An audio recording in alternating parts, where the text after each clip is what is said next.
This year, on February 28th, Die Rise Remastered was made public on the Steam Workshop, a long 12 years after the original map released as DLC for Black Ops 2. It is a faithful recreation of the experience we had back in 2013, all under a new engine with better lighting, graphics, and performance. And today, I get to interview its developers, Xela and Dobby, about its development, and reveal some secrets hidden within the map, and talk about some dev tricks used to make it all look and function the way that it does. Hello everyone and welcome to Die Rise. We started in January of 2023. That was when we officially started making the map. But altogether, it took pretty much exactly 2 years. But wow, I mean that map, I've remade a few maps in the past, but this map I would say takes the cake for being the hardest I've ever remade, just because of the sheer uniqueness of this map. Die Rise, it's so different from any other map that's honestly out there. Like any map that Treyarch has made, I feel like it's the most unique out of all of them, and it was a challenge to recreate for sure. Especially when I had to rip the geo of the old BO2 map and put it into Black Ops 3 so I could draw brushes over it and get the scaling and measurements right. Because as you know, in Die Rise, the buildings are like collapsed and tilted everywhere, and I had to like separate all the buildings and like straighten them and then get them on the grid as close as I could so I could actually map over it. Yeah, so that was actually going to be my next question is did you guys, so I know like a little bit of this, like you can go into like Greyhound and then like you import it as like an X model basically, but then it's just a model and you don't really have the materials and then you have to deal with that kind of process. So maybe you could sort of go through that just a little bit for everyone. Yeah, so the program I used to rip Die Rise was it was C2M. I was about to say Husky, but no, I used C2M, and that can rip like all the models, the geo, even the lights. But there's no reason you would want that. The models I kind of just I don't rip those because I can just sort of look at it and just sort of eyeball it. That's easy to me. But the geo itself and the layout of the map, I need to have those exact measurements. So yeah. As for the materials, I for Die Rise, I just used one material for the block out. It was just a dev texture I just put on everything, and then I just traced over it with Black Ops 3 Geo in Radiant. And then once it was all in block out in gray box, that was when I sent that to Dobby, and that is the one he still currently uses to test things and put things in the map. And once I had done that, that's when I started detailing, adding lighting and just making the map look cool. We just heard from Xela, the map's geo developer. He was the one drawing the brushes and building the walls and modeling the play spaces into what they are now. He worked primarily on the Radiant, while Dobby, the map scripter, worked on the code, giving the map extra features and functionality. And this dev split, if you will, is one of the more important questions I wanted to ask. I think it's quite interesting to see how the custom map devs split things up and work together, as I would imagine this space is much more informal compared to Treyarch, for instance, who have large teams and organizational structure. So I asked Dobby if he worked on any Geo at all and where the split lied between them and how they managed to work together on the project. Yeah, definitely. I mean, I didn't like work on any of the geo or any of like the environment art. That was 100% Zello. I definitely had a hand in helping him do certain things that he did. Like initially, like getting like the zones set up for the map, which is like the different areas that like if you go outside the map on zombies, it'll kill you if you don't have God mode on. Like that's what that is. And I basically I made a mod for like plutonium that helped Zella make the set up the zones to be exactly the same as Black Ops 2 Die Rise. So Yeah. and that's in that sense I helped with what he did. And then we also definitely had to work together for like Easter egg things because I don't know if you might have seen I think it's the very first like Die Rise update video that I made. I showed how like the version of Die Rise that I have is just all block out, and the one that Zella has all of, like the models and the textures and stuff. So whenever I put stuff in the map, like the dragons or like the little balls that you shoot out of their mouths, I can't place them where they're supposed to go in the world. So whenever I send Zella like scripts and stuff for him to put in the map, I have to like I we usually just hop in like a voice chat and screen share, and we just like sit there and place everything where it needs to go. And then in that sense, we definitely work together for doing any sort of quest features that are physically in the map. And yeah, I guess I'll ask sort of a similar question to Dobby for like scripts and stuff. How much stuff did you take from Black Ops 2 directly, and how much did you need to make custom? Well, literally everything is custom. Black Ops 2, like today, we do have tools to rip and decompile Black Ops 2 scripts and code, but we can't use that in Black Ops 3 just directly. There's just I mean it's the same programming language, but it's different. It's a different version pretty much, and you can't use it directly. So I had to redo everything from the ground up, but I still did reference like obviously the BO2 code so that I could make sure that everything or most things in the map functioned exactly the same as they did on Black Ops 2. Like the elevators, for example, a lot of the code is very similar so that the elevators functioned exactly the same. Like all the perks started in the same locations, the random perks, like they were the exact same. And the same thing for the spawn elevator that drops down. And then the leapers is probably like the case where the exact opposite, where it looks nothing like the Black Ops 2 code. So yeah, pretty much everything was built from the ground up, just referencing the Black Ops 2 source code to get it functioning the same as they did. And same goes for the mapping too. I mean, everything in this map pretty much was made from the ground up. It's quite the journey. Now, obviously, Die Rise Remastered was based off of Die Rise from Black Ops 2. And I think a lot of people who haven't worked on any maps before will sign that off as easier than making a map from scratch, without realizing that remastering a map is like remaking a map from scratch that needs to match a specific formula. While this does mean less planning and writing, doing this as a team could bring about some issues, so I wanted to ask them about any potential miscommunication or problems that they had to overcome along the way that slowed down development.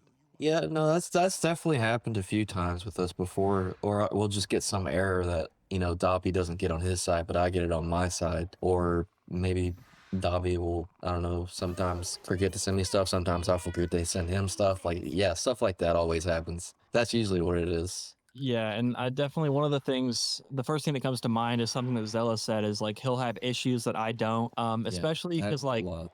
especially with like his like guys I mentioned my map is just the block out and his has all the details and the collision and stuff.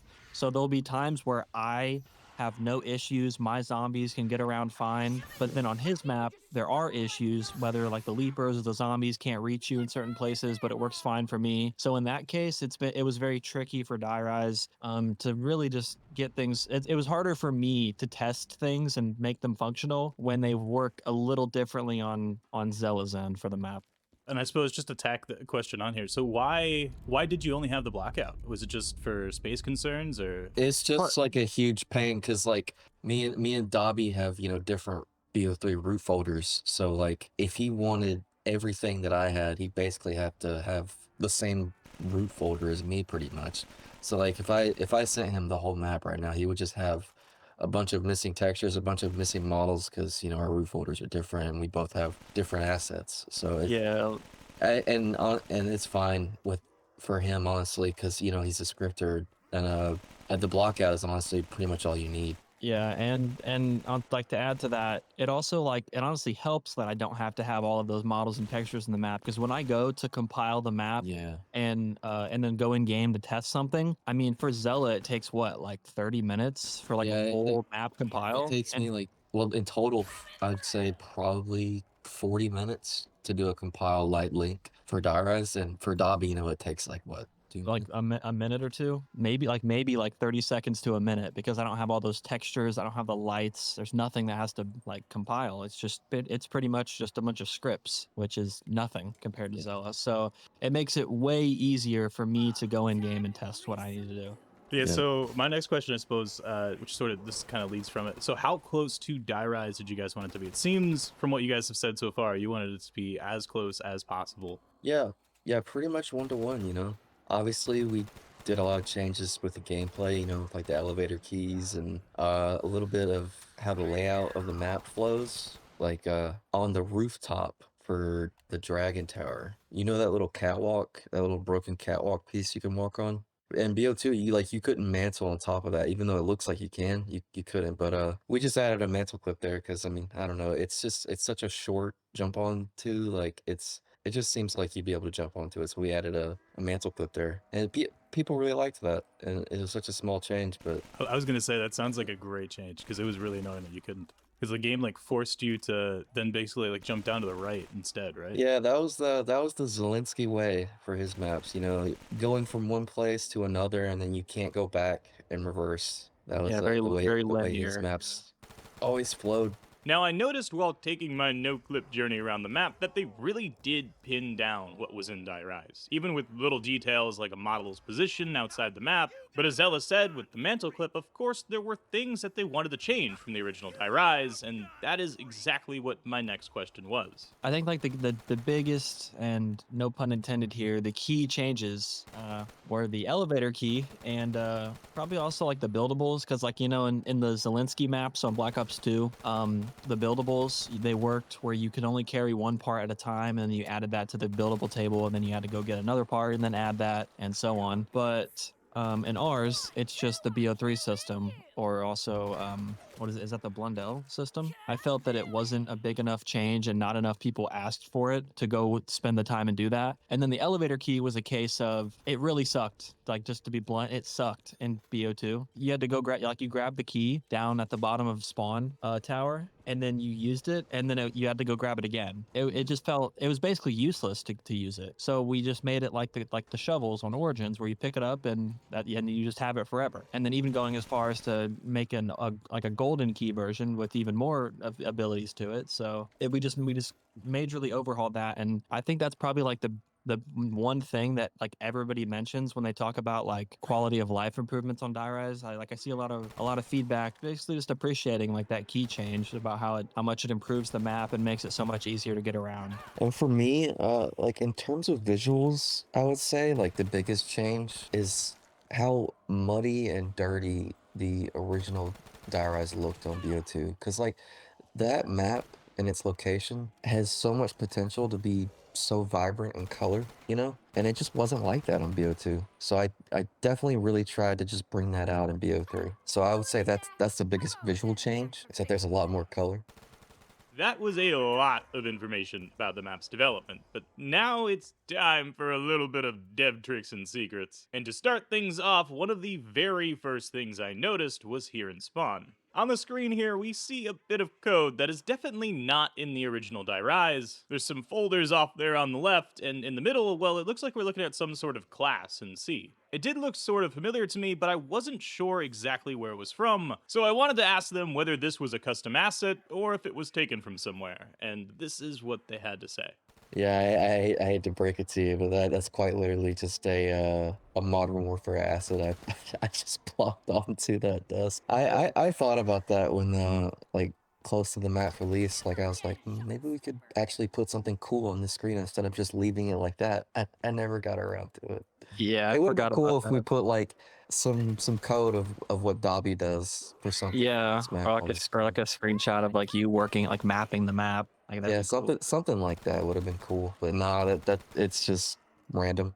Now, for our next dev secret here, we're gonna have to go to the top of the dragon building. And specifically, actually, through this little atrium. Because inside of here in Die Rise Remastered is a little jumpin' jack here in the corner. He seems to be cowering in fear by the looks of it, which is quite a bit different than the rest of them, and has the name GoldTUBE above his head. So GoldTUBE is a member of our community, just a random guy, pretty much. I mean, he was one of our more frequent chatters, pretty much, in our streams and in our Discord. And it was actually I had it as like a random goal, and one of my like live streams that I did working on Die Rise, I was like, I think it was like reached like 200 likes on the stream, and I'll add GoldTUBE to Die Rise, and then I did, and then I added him as a leaper in Die Rise, and if you kill him, it gives you points, but if you keep him alive too long, he actually takes away Jug from you. So it's kind of like a troll, but also a reward if you're not too greedy. Well, I suppose that answers that question, but on to the next dev secret. Underneath the spawn building tower, if we go on inside of it, we'll be able to find these two perks just chilling all the way down here. We got Stamina and we got Deadshot, and my original thought was that these might be just unused. Perhaps from the perk pack that they used, and these are the ones that they just decided to cast aside, since Deadshot and Stamina inside of towers, well, they don't seem the most useful in the world, if I'm honest. But it turns out that I was definitely wrong on this. Yeah, so it's actually going to be spoilers for the golden elevator key here. So the golden elevator key, I talked about how we added some new stuff for the elevator key, and one of them is that you can lock elevators in place so that they never move, and then certain machines, I think it's jug and double tap. When the elevator is locked, you can then interact further to change the perk that is in the elevator, and those are the alternate perks under the map that it swaps with. So you can swap out Juggernog for Deadshot there, and then they literally just swap places, and then you could swap out double tap for stamina up. So that's actually, they're not left behind. They're just hiding when they're not in use. And I think that was awesome. So I'm going to take a sip of the coffee because, of course, I have my coffee with me here this morning. I hope wherever you are, whatever time you're watching this, you're enjoying yourself because I love the map Die Rise, and it is insanely cool to see a remastered version of it now. Looking at this map now in the Black Ops 3 engine, there's so much more color, and of course, just the graphic fidelity is way higher than Black Ops 2 ever had. It's insanely cool just to see the map, and even more awesome to be able to interview its developers, so a huge thank you to Xela and Dobby for letting me talk to them, having a really awesome conversation, and teaching us a little bit more about how this was all made. And if you guys are enjoying this video, then consider leaving a like down below. It helps me out a ton, and of course, make sure you subscribe so you can come back for more, but we got some more things to check out, so without further ado, let's get into it. On the original Die Rise in Black Ops 2, a very well-known Easter egg, if you take this elevator here all the way down, as you pass by, you get to see PhD Flopper. It's hidden away in a little hallway and completely inaccessible. Even if you were to be able to get here somehow, there's a massive barrier blocking it, and the perk machine is not interactable. You can't use it. And here in Die Rise Remastered, well, this hallway exists as well, and PhD is at the end of it, except the only difference is this is playable space. You can actually walk through here and buy PhD Flopper. An insanely cool add-on, and by the looks of it, well, you walk through it and then you're able to exit out this way and jump on down with your newly obtained PhD Flopper to the level below. But although this hallway is accessible, it seems the developers wanted to leave the Easter egg alive, because right below us here, there is another unused hallway, which normally in Black Ops 2 it's completely empty. There's nothing at the end of it, just a wooden door. However, here in Die Rise Remastered, there's Widow's Wine. And this one, you cannot get to, at least as far as I can tell. This is definitely not playable space, considering I'm clipping through the terrain patch below us. And Widow's Wine, well, doesn't seem to have collision either. So I figured this little dev secret would be a pretty cool one to talk about.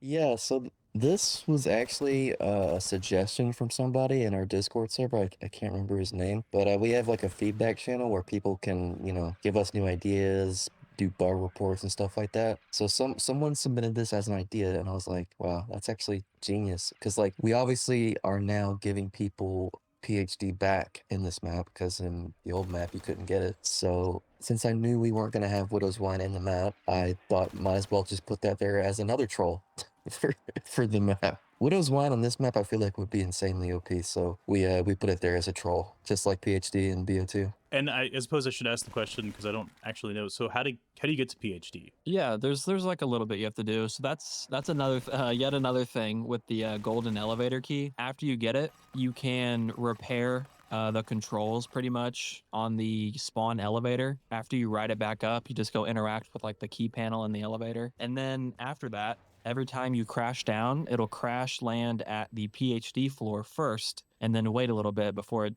crashes further down to the usual location. For the next dev secret here, we gotta go right above us. Because in Black Ops 2, just below this floor here where you build the trample steam, well, there is an entire hidden floor. Although it's very clearly unfinished, there are actually some walls in here. They're invisible, you can't see them, but you can definitely feel them, and you can kind of rub up against them in game. It's been my theory for a while that this was originally going to be some playable space for Die Rise and got cut somewhere in development, probably because they didn't need yet another floor to build out in this maze of a skyscraper that it already was. But it's really cool to be able to see it, and I wanted to know whether they noticed it, and also in their version, well, underneath this floor, it's completely gone. There is no additional floor here, it's just empty liminal space.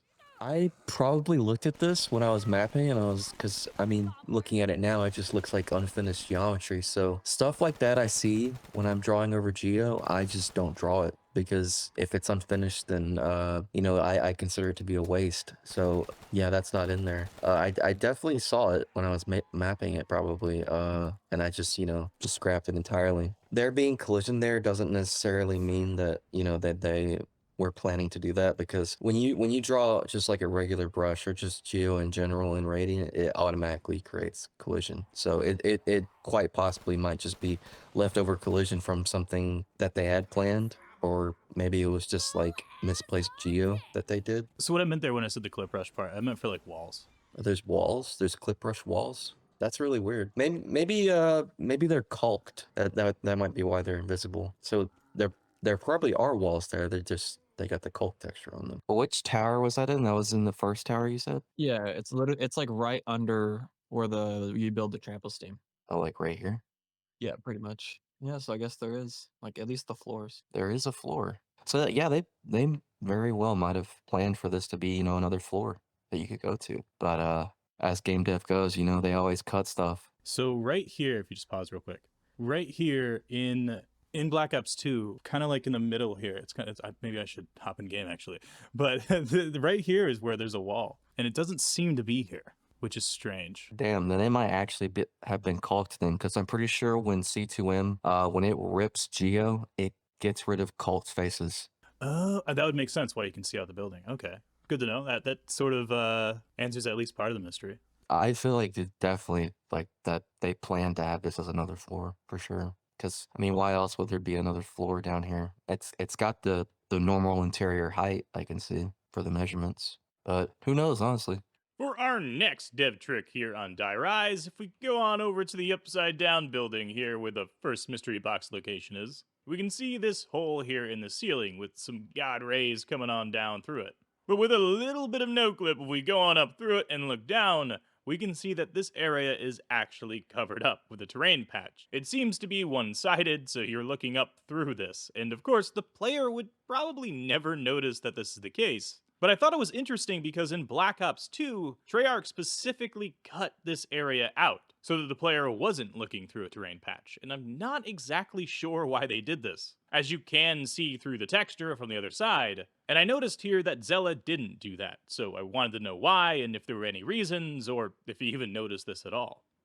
Since for mine, I just wanted God Rays to come shooting out of it, and that mesh above it is just like a huge like Rubble terrain patch. So I just thought to myself like, oh, no one's ever gonna go up there and look. But I mean, some people do, obviously. It's the idea of like smoke and mirrors, you know, just stuff like that. Because like there's a lot of things in maps that just don't make sense, but the idea of it is just to make it look cool. Yeah, so that was my thought process with that. For Treyarch, I guess that material they were using was probably, it had it on both sides of the geometry, so it was like a no coal thing. So like both, you know, there's no coaling on either side of the terrain, so maybe that's why they cut it. You can actually see through this terrain patch. It's not double-sided, so I don't know. Oh, it's not? Well, damn, I have no idea then. Why they would cut it like that. Did you know about this? Did you do this on purpose? Like, did you... No, I definitely saw that, because whenever I'm mapping, I always have BO2 open. I'm looking at the area I'm making. So I probably saw that, and then I looked at what I already had in place, and I was like, oh, it's just a terrain patch above it. People can just see right through it, so I don't need to make a hole. So I just left it like that. I don't know why they made a hole, though. For our next dev secret here, we're going to the roof once again, because outside of the map, there is this additional building, and weirdly enough, in Die Rise Remastered, it has an interior space, and actually a quite well-designed one. In Black Ops 2, this is most certainly not the case. This building has absolutely nothing inside of it. There's no collision, and there's nothing here whatsoever. But on Die Rise Remastered, of course, that is definitely not the case. It seems that they made this space custom, and, well, I wanted to know why. There is a reason. So previously, we were planning to have that whole area playable, but we cut back on it. And like the way you were gonna get there was, what was our idea, Dobby? It was, I mean, you were gonna get on the other side of the catwalk, and then you were gonna do like some parkour to get over there I think it was like with the train. you could like use the trample steam to get up on that piece of the catwalk that's like up on the dragon sign, and then you jump from there and like parkour on top of the building pieces to get across. But the reason we didn't go through with it was because I was starting to get really close to hitting limitations for the map. I at this point, I hit the, I think, what was it? The terrain patch vertice not- limit. I know you hit you like 5 probes away from hitting the probe limit. I was, So we yeah, I was very close to hitting the probe limit as well. So having that area playable would have added up way more probes that I just didn't have.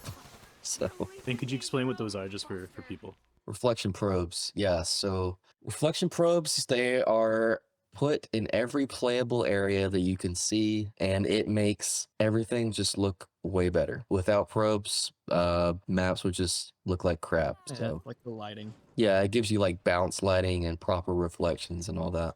And for the next dev trick here, we need to look towards the skies. Because above us in Die Rise Remastered, we can see actual asteroid debris just floating out there. And it turns out that these are 3D models above us, which is insanely cool to see.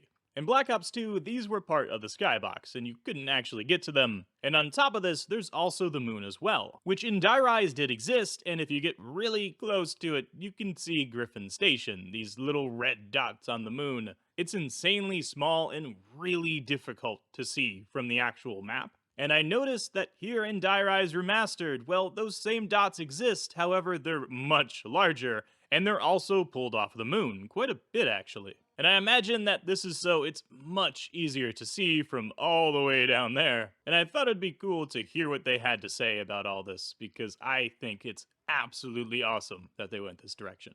So, as you said before, the asteroids in BO2 Die Rise, they were just part of the image of the skybox before. And for a while, it was the same thing with ours. But I just one day decided, I wonder what this would look like with actual real geometry of asteroids in the air. So I tried it one day, put some lights over the asteroids to make them look cool. Did the same thing with the moon. Even the moon, it's still an image, but it isn't part of the skybox. It's quite literally just a floating terrain patch, a giant floating terrain patch in the air. I did that as well, so I could like give it like specific amounts of glow and emissive tint that I wanted. But yeah, for the asteroids, I was really happy with how they looked. Yeah, and that's pretty much how I went. And but for Griffin Station, yeah, I on BO2, it's barely noticeable with a sniper scope. So for ours, I wanted to be slightly more noticeable even without a sniper scope. So yeah, that was the reasoning behind that. Another like part of why we made them like 3D models that are up there floating around rather than part of the skybox is that it didn't end up making it into the map on release. It might still come in a later in an update, but we had the idea of making them move, like just making them like kind of like slightly rotating and little wiggle. shifting. Yeah, just like a little tiny bit of movement since they're just kind of floating in the sky, and it just makes it makes it feel more alive than if it's just a rock just sitting there statically in the air. But yeah, that was another reason why we opted to make them not part of the skybox. And that is the last of the things that I found in the map and wanted to talk about. But since I am a very imperfect human being, I thought it might be a good idea to sort of let Xela and Dobby loose and allow them to tell me things that they would like to make it into the video. And to kick things off, here is Dobby showing us a little dev trick for the Mahjong tiles, and also explaining one that was used back in Black Ops 2. As these tiles were made for the Easter egg and were used actually for like the very final step. And they're randomized to make that final step, the order in which you have to punch the tower, different each time that you played the game. So here's him explaining exactly how they and Treyarch made these tiles work.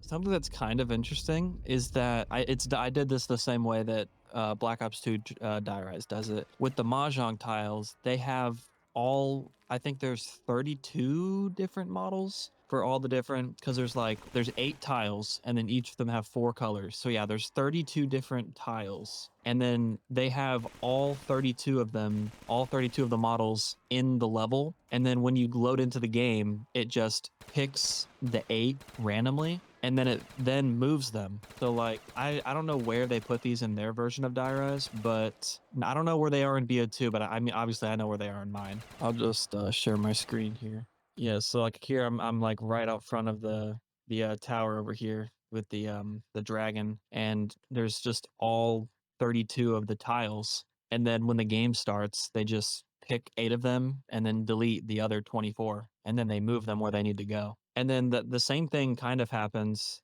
with the four. These are the four tiles that go on top of the elevators. These are also like for the Easter egg. These are also outside of the map. And then they just when the game starts, they immediately get moved on top of their respective elevators. Which is just I think that's interesting because there are these gold symbols, which is like the second step of the Easter egg. After you stand on the ones in the elevators, you stand on these that are just in the map. These are already placed where they should go, but the elevator ones aren't, which I thought was kind of interesting.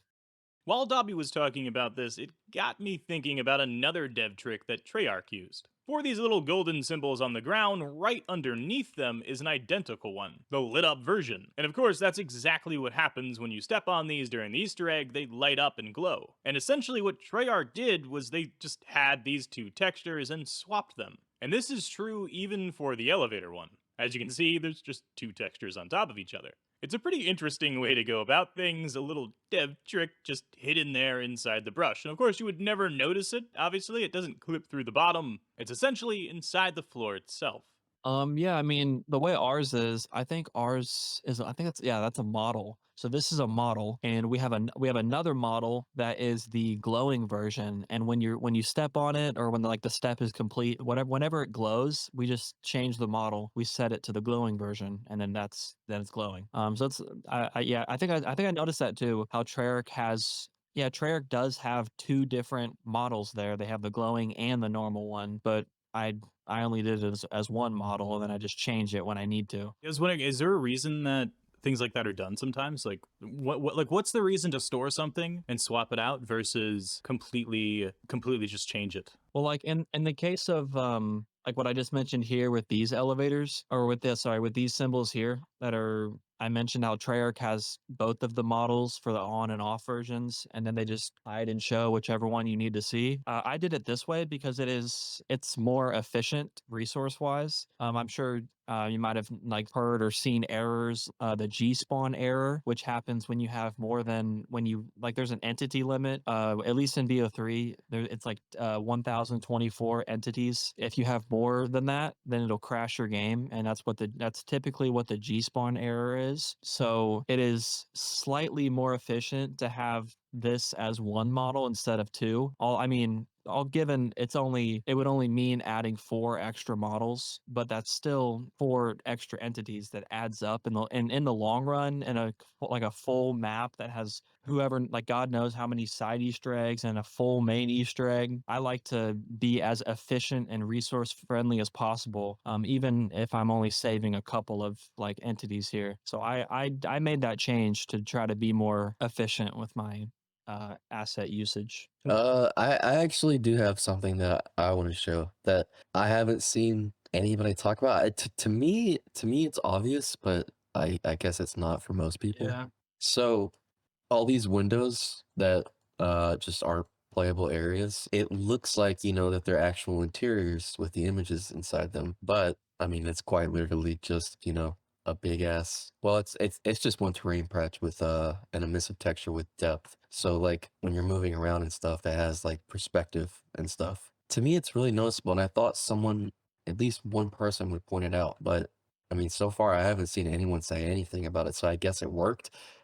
So I noticed Treyarch did this pretty similar as well, but I think in some of the areas, like they did actually make like a little room, like in quotation marks room, because it wasn't really a room. It was just this oh what you yeah, were doing essentially right here, but like yeah, I I think know this what you're photo talking cuts too about. has less depth on textures, right? So they actually like set it back further maybe, but Yeah, they just had quite literally like just a rubble image. I'm pretty sure it's just like an image of an actual picture of a destroyed building or something. And they just sort of like just, made little very small interiors with that and put it on all these floors. But that was pretty noticeable in BO2, at least for me. So I wanted them to have like some actual depth. So I try to do some trickery with it with the emissive shader with a depth parameter. Originally, I had some plans like to do something other than just like rubble. Like I wanted to take like a screenshot of one of my old maps I was working on, or just any map, honestly, and just put it in one of these buildings. I think I did try it,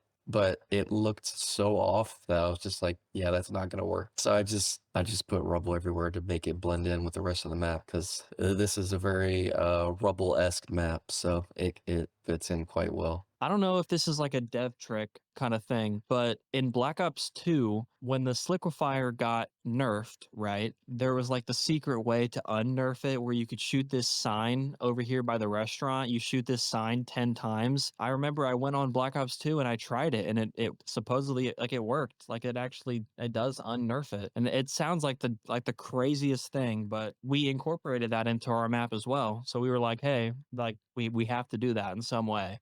So like we have a quest on our map to upgrade the Sliqufier, and that's the first thing you do is shoot this sign 10 times. So that just pays, I think it's, what's the phrase, pays homage to the original. Another thing I was gonna say with like a dev trick is I do this so much with a lot of the lights in the map. It looks like there's like natural light coming in from the outside, but it actually isn't. Like for instance, this area, like if you look at it from this angle, you can kind of tell that that is not natural. But the only way you can get into this area is if you jump down from here or if you go through this door. And when you're looking at it that way, it looks completely natural. That little sort of blue natural light coming in, but it's actually just a spotlight pointing in that area. It's not natural at all. Another thing with the, smoke and mirrors and stuff that just, makes the environment look cooler. And I do it so much throughout this map, like with this dragon. That nice yellow specularity hitting the dragon sign. That is not actually the sun hitting it. That is, I think, quite a few lights. So like with this one, if I just turn it off, you can see. Like, look at that. Oh my god.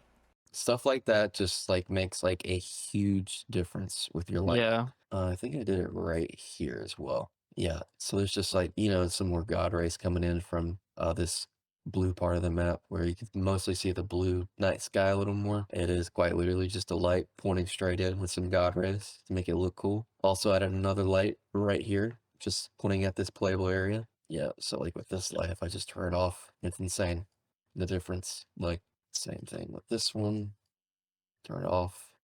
Let me see. Like, oh, with here too. Like, I just got like a giant blue spotlight putting down in here that sort of gives it like this moody tone when you're going into this area. Because that was sort of the vibe I felt when remaking this area. Was this area is very moody and dark and sort of grim, I guess. So I wanted to just set that tone right away. If you turn it off, it is just very neutral and dead. So yeah, so many tricks you can do with lighting when you're trying to set a tone with a map. One kind of thing that I just noticed, it's kind of like an Easter egg, sort of.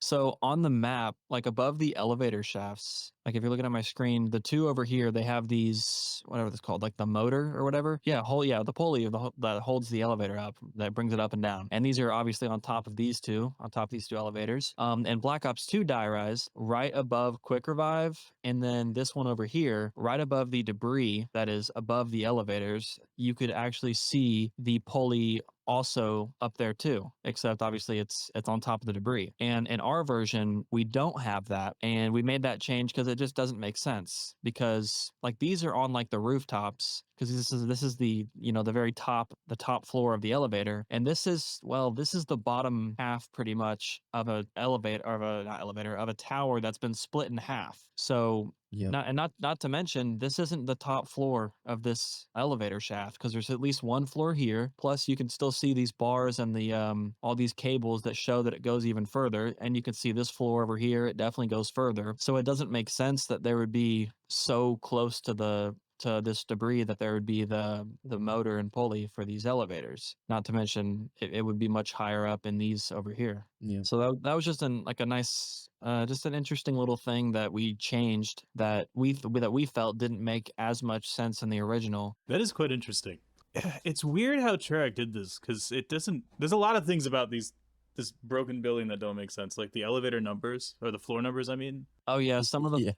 some of the floor numbers as well on Black Ops 2, they like didn't match up or something. I think it was because like I think you'd go in like one elevator and you'd see like this says like 78, but then you'd go to another and it would say a whole different number. And we fixed that on our version. I want to say. I feel like they missed that, or missed little details like that. It was because probably when they were making this map, they probably, didn't, the tower was probably already split in two when they were blocking it out. Like that was Probably, yeah. how they made it. So obviously they probably made some little mistakes, like with Yeah. Elevator numbers and floor numbers and whatnot. So stuff like that is so easy to miss when you're making a map, especially like this. I feel like that's probably what happened. I mean, I don't know that for a fact, but I'm just guessing from mapping experience and stuff. And I was gonna say a minute ago that it was funny with the elevators because like we had people giving us feedback during our like play testing, and they were saying like, "Hey guys, the elevator numbers are wrong in the original map. They're supposed to be this," and we had to point out and be like, "Yeah, they're not the same, but that's because in the original they don't line up, and we That's fixed because that." in the original they were wrong.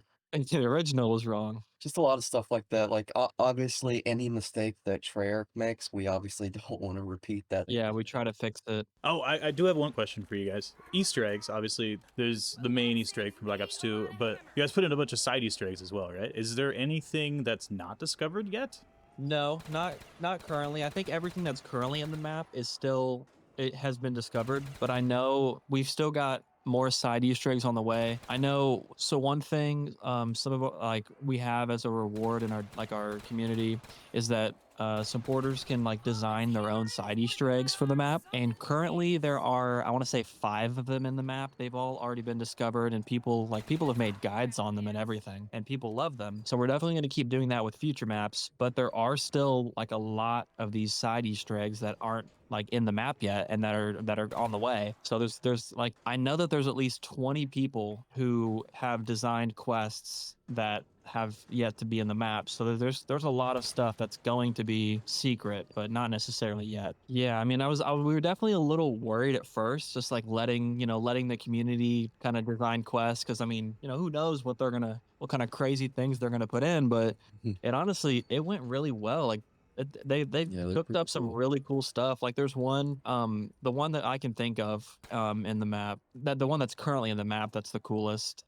You like go around the map and you like collect these game cases for the Black Ops games. Black Ops 1 through 4, and then you go behind like a door in the map. You can hear the audio of the person who designed the quest, like him and his friend are like, you can hear them playing Call of Duty Zombies behind the door. And then you give them like the copies of the games, and then it turns into a soul box. And then after you complete that, it gives you a special custom version of one of like, I think it's the 5.7 that does like extra damage. And I that's just like it's such a random thing, but it is such like it's still cool though. Like you're going around collecting games and giving it to them. Yeah. And there's a bunch others, and there's some other really cool ones on the way. One of the one that I'm working on right now, that's the last thing I need to do before I can shoot out an update. It's definitely the coolest Easter egg that I've worked on.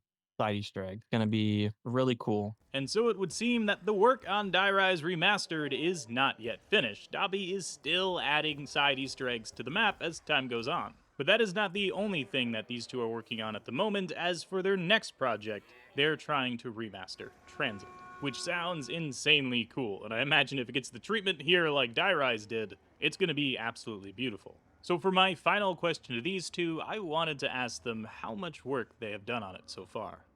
Yeah, so like with so far the progress of TranZit at this point, it's I'm almost done with Bus Depot, getting very close. So there will be more screenshots of that I will post on Twitter and Discord and all that. So yeah, look out for that for sure. And as far as like, like do we want to say like all the stuff, like the additional areas we're adding into the map, like, the I bowling mean, alley? it's public. It's in the FAQ. Oh yeah, true. It's Yeah, already we in can. the FAQ.